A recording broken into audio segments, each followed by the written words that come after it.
warahmatullahi wabarakatuh. Selamat pagi anak-anakku, semoga kalian dalam keadaan sehat walafiat. Pagi ini kita akan belajar dari bersama-sama pada materi kita di IPA Biologi kelas 9, yaitu materi perkembangbiakan tumbuhan secara vegetatif. Sebelum kita mulai pembelajaran hari ini, ayo kita bersama-sama membaca basmalah secara serentak. Bismillahirrahmanirrahim. Semoga dengan kita membaca basmalah bersama-sama, kita akan mendapatkan manfaat dan berkah di pembelajaran. Ya, sebelum kita lanjutkan materinya, kita akan menyampaikan dulu kompetensi dasar yang harus kita miliki pada pembelajaran ini. Apa saja? Yang pertama adalah menganalisis sistem perkembangbiakan pada tumbuhan dan hewan serta penerapannya dalam teknologi sistem reproduksi hewan dan tumbuhan. Serta yang kedua adalah menyajikan hasil karya perkembangbiakan pada tumbuhan dan hewan. Materi akan saya jelaskan setelah kalian melihat gambar ini. Gambar apakah itu?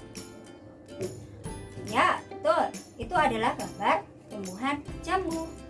Kelihatan dari gambar jambunya. Betul sekali. Pintar. Nah, di situ yang unik adalah pohon jambunya ada di pot dan pohonnya masih kecil tetapi buahnya sangat lebat.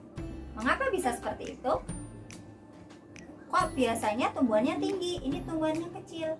Karena di sini pertumbuhannya menggunakan reproduksi secara vegetatif. Nah, kita akan bahas apa itu perkembangbiakan vegetatif. Materi pokok kita adalah yang pertama untuk mengetahui jenis-jenis dan perbedaan dari reproduksi tumbuhan. Yang kedua, macam-macam reproduksi vegetatif. Dan yang ketiga adalah contoh reproduksi tumbuhan vegetatif. Kita akan satu persatu bahas dan kupas secara tuntas. Apa sih sebenarnya reproduksi tumbuhan itu? Kalau reproduksi itu adalah salah satu ciri dari makhluk hidup. Salah satunya adalah tumbuhan. Tujuan dari reproduksi tumbuhan itu adalah untuk mempertahankan suatu jenisnya. Nah, reproduksi tumbuhan itu secara umum dibagi menjadi dua. Apa saja? Yaitu reproduksi secara vegetatif atau disebut dengan aseksual, serta reproduksi generatif atau seksual. Apa perbedaannya? Kalau reproduksi secara vegetatif atau aseksual itu tanpa melibatkan pertemuan antara gamet jantan dan gamet betina. Sedangkan reproduksi generatif atau seksual itu melibatkan antara pertemuan gamet jantan dan gamet betina. Nah, fokus utama kita di sini adalah tentang reproduksi tumbuhan secara vegetatif. Secara vegetatif nanti akan dibagi menjadi dua, yaitu vegetatif secara alami dan vegetatif secara buatan. Bentar. Alami, apa itu alami? Alamiah. Reproduksi alami, reproduksi vegetatif alami adalah reproduksi vegetatif. Tadi vegetatif adalah tidak melibatkan antara gamet jantan dan betina. Secara alami, secara sendiri, secara alamiah. Contohnya apa? Contohnya adalah rizoma, spora, geragi, umbi, dan lain sebagainya. Sedangkan secara buatan adalah reproduksi vegetatif atau tanpa melibatkan antara gamet jantan dan betina dengan bantuan manusia. Jadi dibantu sama tangan-tangan manusia. Contohnya apa? Contohnya adalah mencangkok, setek, merunduk, dan kawan-kawannya. Nah, sekarang kita akan membahas satu persatu contohnya. Di reproduksi secara alami, tadi contohnya ada tunas. Contohnya siapa? Tanaman yang tumbuhnya secara bertunas. Pinter, ada pisang. Kemudian ada tebu, betul. Ada bambu. Kemudian spora, pernah dengar spora? Spora adalah salah satu perkembangbiakan pada tumbuhan lumut dan tumbuhan paku. Yang ketiga, ada tunas adventif. Tunas adventif itu contohnya adalah cocor bebek. Stolon atau geragi, contohnya misalkan jenis rumput. Ada pegagan, kemudian ada juga stroberi, ada juga semanggi. Nah, itu contoh dari stolon. Kemudian rizoma. Rizoma nama lainnya adalah rimpang, jenis rimpang. Oh, berarti jenis seperti jahe, lengkuas, kencur, dan kawan-kawannya. Kemudian ada umbi batang. Umbi batang contohnya adalah kentang, ubi jalar. Selanjutnya kita akan bahas satu persatu, yaitu tentang yang pertama adalah spora.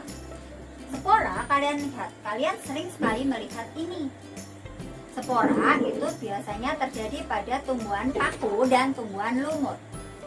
Spora terletak di belakang daun pada tumbuhan paku. Selanjutnya, pada tunas. Tunas nanti yang sering kita dengar ada dua, ada tunas dan tunas adventif. Kalau tunas itu adalah biasanya tunas ini akan muncul pada tumbuhan yang sudah tua. Contohnya, pisang. Pisang ketika sudah tua dewasa, maka dia akan muncul anakan di bagian bawahnya. Nah, itulah namanya tunas tanaman pisang. Kemudian ada lagi tunas adventif. Tunas adventif ini biasanya akan muncul pada bagian selain batang, yaitu pada bagian akar dan ada pada bagian daun. Contohnya tunas yang ada dari akar, contohnya adalah sukun, ada cemara. Kemudian contoh dari yang muncul dari daun adalah cocor beber.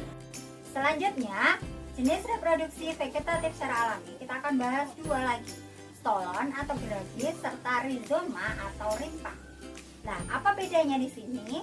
Kalau stolon atau geragi itu adalah bagian batang yang tumbuh mendatar pada permukaan tanah. Contohnya adalah pegagan, contohnya rumput. Itu adalah contoh dari stolon atau geragi. Sedangkan rizoma atau rizom atau rimpang itu jenis rimpang. Apa itu? Dia batang beserta daunnya yang berada di dalam tanah, kemudian mendatar, tumbuh mendatar secara horizontal. Nah, jadi stolon atau geragi tadi berada di permukaan tanah, sedangkan rizoma atau rimpang berada, dia mendatar di dalam tanah. Kemudian umbi nanti jenisnya ada umbi akar, ada umbi batang, ada umbi lapis. Kalau umbi akar itu adalah bagian akarnya menggembung, ya, berisi cadangan makanan. Contohnya adalah wortel, lobak, kemudian singkong, itu umbi akar. Sedangkan umbi batang itu adalah bagian batang yang menggembung berisi cadangan makanan dan keluar tunas-tunas akar. Contohnya misalkan kentang dan ubi jalar. Kemudian ada umbi lapis. Umbi lapis ini contohnya adalah bawang merah. Nah, di sini batang yang tumbuh di bawah tanah, kemudian menggembung berair dan memiliki sisik-sisik daun yang berfungsi sebagai cadangan makanan. Contohnya adalah bawang merah. Nah, sekarang kita akan membahas ke reproduksi vegetatif buatan. Contohnya apa? Contohnya adalah yang pertama mencangkok. Mencangkok di sini adalah langkah untuk menghasilkan keturunan atau melestarikan jenisnya yang memiliki sifat yang sama dengan induknya. Dengan cara apa? Dengan cara menguliti kulit batang, kemudian dilapisi sama tanah, ya. Tapi sebelumnya harus dibersihkan dulu getahnya, kemudian ditempel dengan tanah, dibungkus dengan plastik atau sejenisnya. Kalau plastik, kalian berikan udara. Kalau dia sudah tumbuh akar, baru diambil dan ditanam di tanah. Yang kedua, merunduk. Merunduk adalah cara reproduksi pada tumbuhan dengan bantuan manusia, ya, dengan cara batangnya kita rundukkan, kemudian ditimbun dengan tanah. Kemudian yang ketiga ada okulasi atau menempel. Di sini dengan cara menempelkan mata tunas dari tumbuhan A ke tumbuhan B, kemudian diikatkan sehingga nanti akan muncul jenis tumbuhan baru yang nanti akan ditanam. Kemudian yang terakhir ada menyambung atau mengenteng. Menyambung di sini dengan menempel itu untuk menghasilkan keturunan yang lebih unggul. Nah, untuk menyambung atau mengeten itu adalah mengambil batang dengan diameter yang serupa gitu ya, dari tanaman A ke tanaman B kemudian diikat.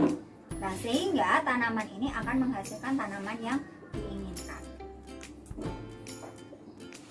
Vegetatif buatan lainnya adalah stek.